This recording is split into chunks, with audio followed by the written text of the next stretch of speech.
Merhaba Hüsamlar. Göbele salamlar sənə, bir dənə sən bir dənə. Ölkəmizin ən gözəl, yurdumuzun ən özəl məkanı sayılmısan sən, ay olsun sənə əhsən. Səfalı yaylaqların, meşələrin, bulaqların valih edir insanı, yaşadır Azərbaycanı. Baxıb gəlmişəm təbə, keçirəm əsas mətləbə. Vardı Osmanov Elvin, Qəbələyə doğma sakin. Hörmətli insandır o, tanınmış oğlandır o. İndi ticarətdədir, bir istiqamətdədir.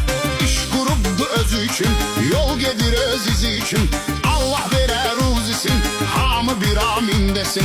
Vardı bir qız övladı, daşır atasının qanı. Onun adı Milanadır, atanın ürək varıdır. Allah mehriban etsin, həmişə firavan etsin. Maşını da Ford Transit, qoyub ona çox vəsait. 77 nömrəsi və 647.